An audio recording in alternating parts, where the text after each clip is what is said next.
most of our ACP is in residential areas. And so we're in a whole different situation as far as combating the ACP right now. We've actually this year started finding it in commercial groves, but it was originally found in San Diego County in 2008, and then we started looking and found a heavy infestation in the Los Angeles basin, which we figure was there several years before we got in there and started looking. So I will actually start out with this little slideshow that we showed to our growers last week to show what the situation is with the psyllid in Southern California right now. These days I work with the commercial end of the business. There's a program in California that was established by the growers where they assess themselves. This year it's going to go up to 9 cents on a 40-pound carton. And this assessment is used, has been used primarily over the last couple of years in residential treatments for psyllid. We've treated, well, in the last year alone, I would say we've treated about 60,000 private properties for psyllid. So it's been a real intensive program, and unfortunately, we're losing the battle. So this is what our psyllid situation looked like, and then as you can see, it will be going through the year. So we started in January, and this is February. This is all 2012 psyllid finds in California. Now we're up to March. So we started out, like I said, we had this heavy bleeding part here in Los Angeles, and then it's just, you'll see it start spreading out here. You can see this blue line is our quarantine boundaries and county lines. So now up to May, and then we have infestations down around Salton Sea and down here that start popping up. And then it's just, this area in Riverside County is just really heated up this year. And in fact, in Riverside County, and this year alone, we've spent $6 million on, how does it do that? Don't know. In Riverside County, we've spent $6 million on treating backyard citrus trees. It should move this way and it'll work better. Okay, thank you. So now we're up to the second week in August this year, third week in August.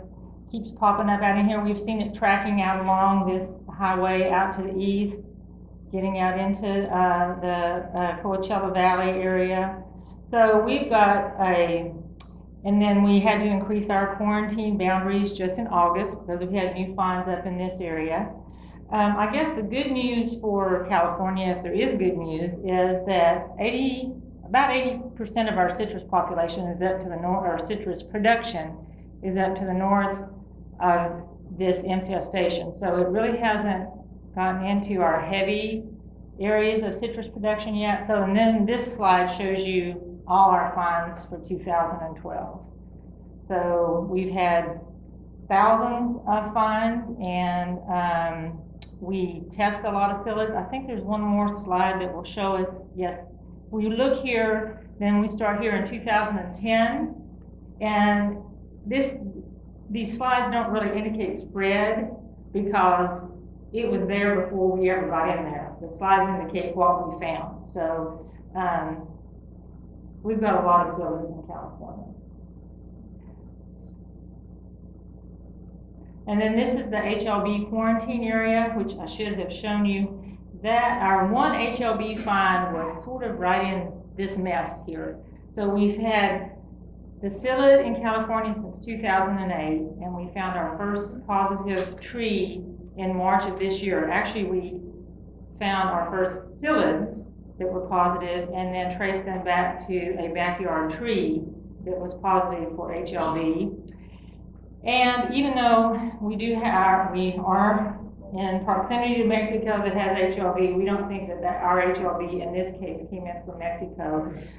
We think we have a large Asian population here, and this tree was in the backyard of an Asian immigrant. The grafter was a member of this Asian community, and he did a lot of grafting for members of his church.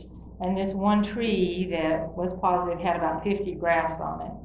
We have not been able to, well, USDA did an investigation tracing back the budwood and so on, and have not been able to find the source of the infection for this tree. It could have come from another tree that's already dead. We have no idea how long that tree was there. We don't really know where the source of that infection was. We are in that area doing visual inspections every month, sampling all the host plants within 400 meters. We're sampling every month. We're collecting any psyllids that we find. We did go in there and treat out to 800 meters right away, and then even further out with pesticides. So we really aren't finding any psyllids right now, but if we find any, we'll be testing them too. And we tested a lot of psyllids out of there, tested a lot of plant material, and we haven't found anything else that's positive yet. And we are conducting a huge survey for HLB. We've been sampling all along, but in the next year we're going to sample over 160,000 properties. We'll be collecting symptomatic tissue and collecting any psyllids on those properties. So we're making a lot of effort to find HLB. We really think we have it out there more. It's just impossible to think that we found the one infected tree in Los Angeles. We're looking hard, and that's all we found so far. So again, that's our quarantine area, which is 93 square miles. It's 90 miles in Los Angeles County, and then 3 miles down in Orange County. Okay, so that's where we are with the psyllid in California today. And so Ray wanted me to talk a little bit about what our process was to put our nursery program in place. So like I said, we first found the psyllid in 2008 in California.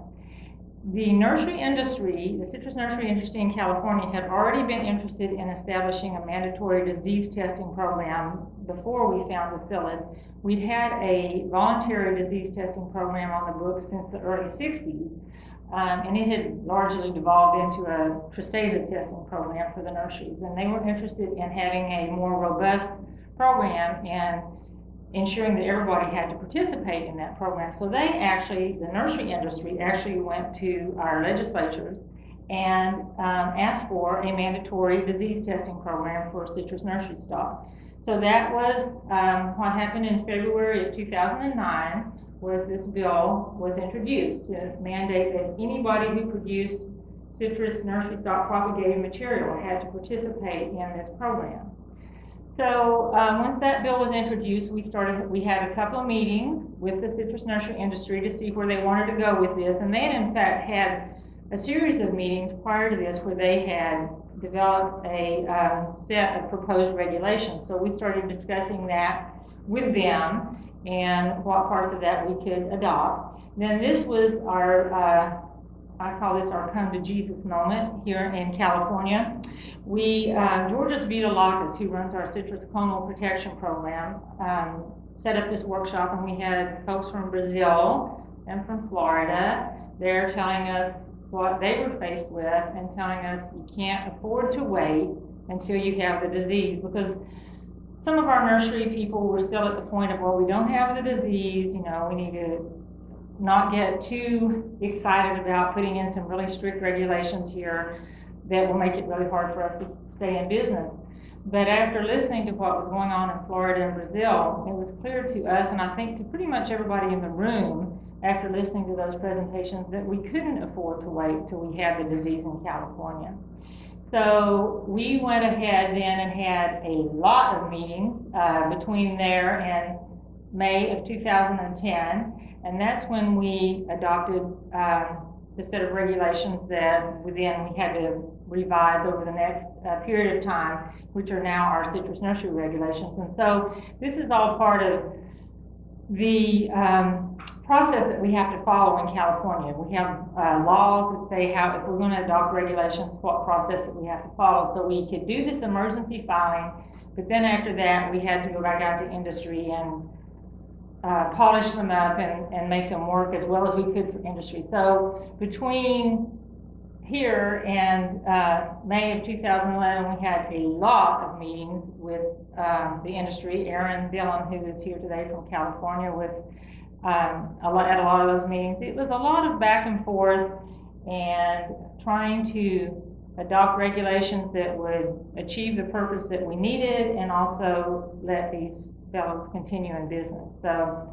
putting in screen houses was a big deal for California. It's a very expensive program to have. And I would say there was a lot of back and forth about how we were going to do this, and some resistance to begin with.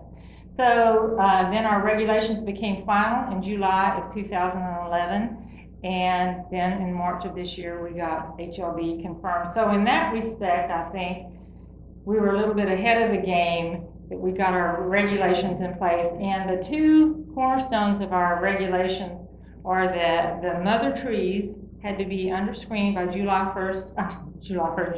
1st of this year, 2012. So at this workshop back in 2009, that's when we told them that we were shooting for January 1st, 2012 for our mother trees to be under screen, and January 1st, 2013 for the increased trees to be under screen.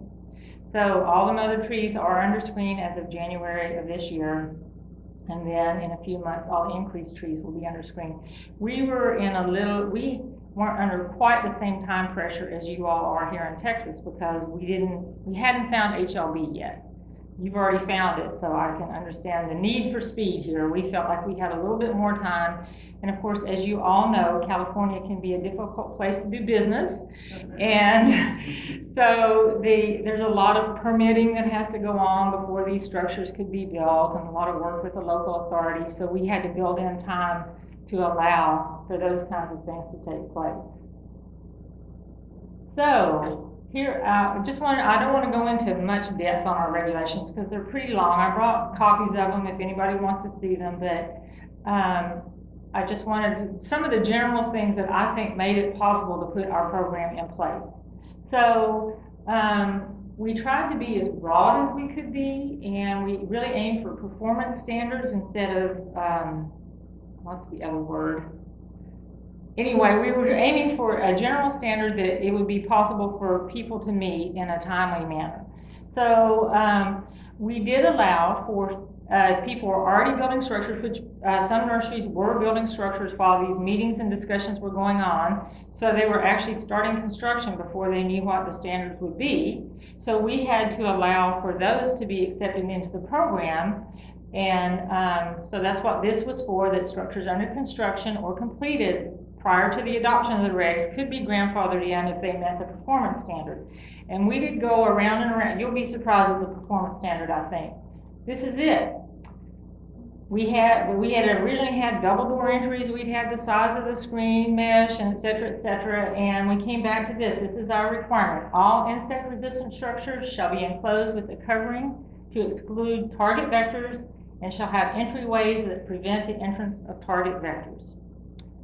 So that's what we said, and left it up to the industry then to devise how they would meet those standards. So we didn't put in the double door entries because we were told, well, there's different ways to exclude the vectors. And so the other part that goes along with that is that all the nurseries then sign compliance agreements, which are also particular to their operation. So that's been a thing that's ongoing this year, is that our nursery program is going out and working individually and with USDA, going out to the nurseries individually and signing them up on their compliance agreements. So this is actually part of our regulation, and like I said, I have copies if anybody wants to see it, but we tried to be as general as possible so different types of operations would be able to meet the requirements of the program.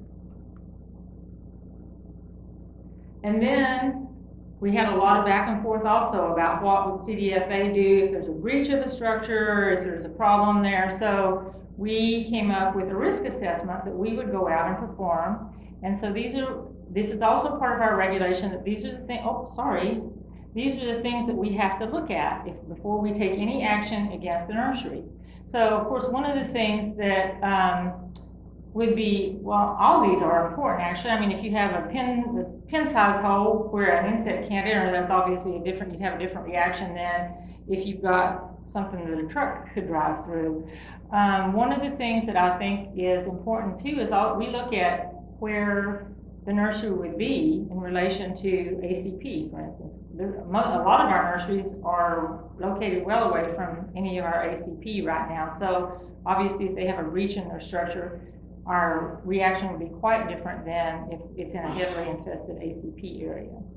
So like I said, we tried to be as broad as possible to make this as workable as possible for our citrus nurseries. It's still been a tremendous amount of work for them and a tremendous investment for them to build these structures. But they are building them, and we were hearing this morning that some people are already seeing that the plants react much better in these structures than they do grown in the field. I would say one of the holes in our program right now is because of the way the law was written that gave us the authority to put this program in place. The law specifically excluded the nursery stock itself.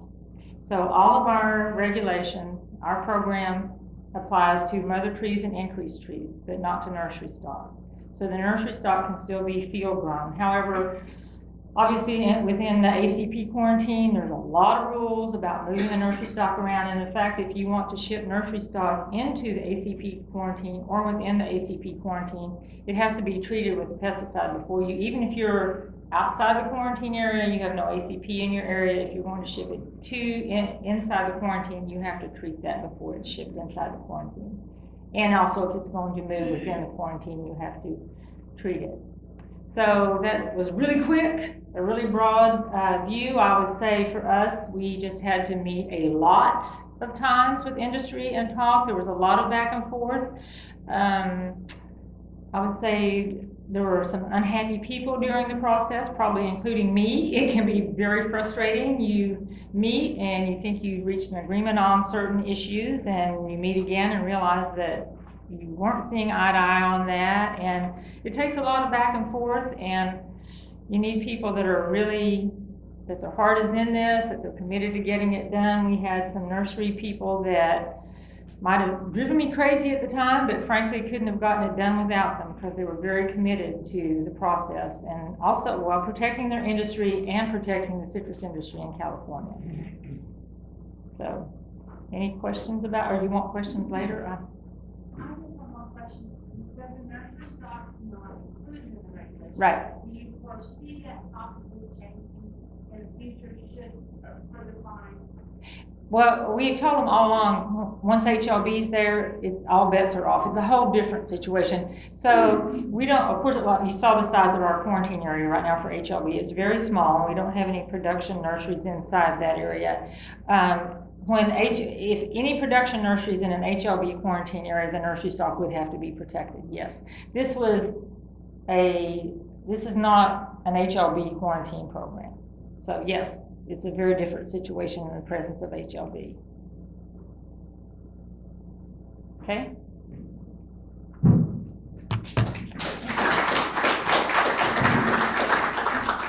Thanks a lot, Susan. We really appreciate Susan and Jim both taking the time to come here, as well as Nate and Aaron. We're going to take about a 15-minute break now. Let's try to be back around 10 after, and after the break,